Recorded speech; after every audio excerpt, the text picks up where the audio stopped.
Hello young ceramic art students. Today I'm going to show you how to wedge your clay. But before you need to learn how to wedge your clay, you first need to know how to get clay out of our Pug Mill. So this is our Pug Mill. It's our clay making machine. It's very simple. It's very safe. There are 3 buttons to use. The top button is red right now. It'll usually be covered in clay. But the top button means stop. Okay? The middle button, I remember it, middle M, letter M, is mix. And the bottom button is green, which means go, just like the car light. Okay? So, normally this might be running, and this just means the blades are spinning. If we look in here, we can see there's a little bit of clay in there. Okay, exciting. So to get this clay out of here, we would push the bottom button, which means go. So I'll press this button, and slowly clay will start to kind of get pushed out of here. And when I need to stop it, I'm going to hit the top button. And how much clay do you need? Usually I tell people about the size of their hand, anywhere from 4 to 6 inches. So I'm going to tear this off, and now we have to go and wedge our clay. Wedging is very important. We wedge our clay at the wedging table. Okay, we don't want to do any wedging at any of our metal tables because the clay will get stuck to it. So there's really a few reasons why you have to wedge every piece of clay. The first reason is that we reuse our clay. So sometimes we get little bits of trash or old clay or a bit of a tool stuck in our clay, and it ends up getting mixed into the batch. So when we wedge our clay, we're first going to check it to make sure that there's nothing stuck or nothing in there that we don't know about.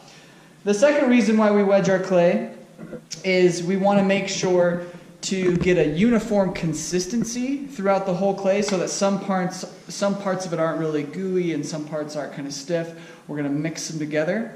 And then the last reason why we wedge clay, which is also very important, is to get all of the air bubbles out of it. Because if we don't wedge our clay and we go straight to the wheel or to a table and we start making a project, then what can happen is a little air bubble can get stuck in there, and when that air bubble gets heated up, let's say you make a really nice sculpture or something and there's a little air bubble in there, when I fire that clay in my kiln, that air is going to expand and it's going to blow up and your project's going to get destroyed, which is a bummer. So what you do is you take your clay, you're first going to come over here, you're going to reach underneath the wire, and you're just going to pull it towards yourself nice and gently, and then you open it up, and you take a look and make sure there's nothing in there. Then you go about a ½ inch away, so if you see that's about a ½ inch difference. You open it up, you look, make sure there's nothing in there. That looks good, that looks good. Some little bits of clay are going to shoot off, which is not a problem. If we were to do it this way, what we run the risk of is shooting clay at ourselves. It'll come right at us, so we don't want that.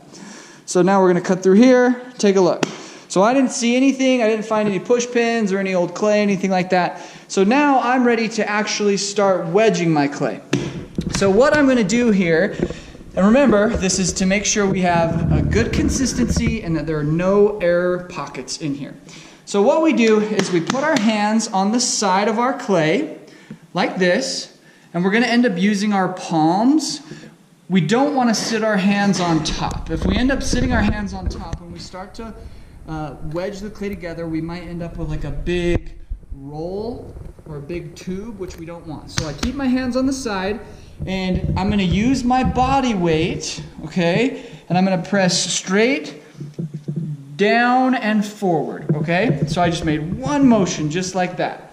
And I could leave it just like this if I wanted to, but that's not going to help us wedge. So once I've pressed down and forward, I'm going to grab onto the clay. I'm going to rock it up like this. Then I'm going to move my hands, and I'm going to roll it on itself. Okay? So I rock it up, I'm going to roll it, and then I press down and forward again. And I just repeat that process. I rock it up, move my hands, press down and forward as I roll it on itself. And what this is doing is this is slowly pushing all of the air out of the clay. Now, what happens with students who are learning this for the first time is their hands slowly move from the side up to the top, and then they end up making that long tube, which we don't want. So every so often, it might help to stop and to give your clay a little pat on the side. And we just go over and over. You have to wedge your clay anywhere from 20, 25 times to get all of the air out of there.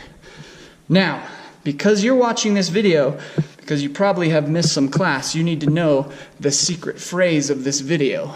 And the secret phrase of the wedging video is rock and roll, just like when you wedge your clay. So you just keep going, keep going. All right, as you get better at it, you'll get quicker at it. We're pushing all of that air out.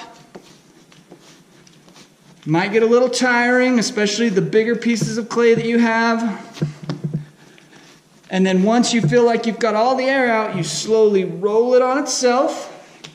Okay? And then you've got clay that's ready to use.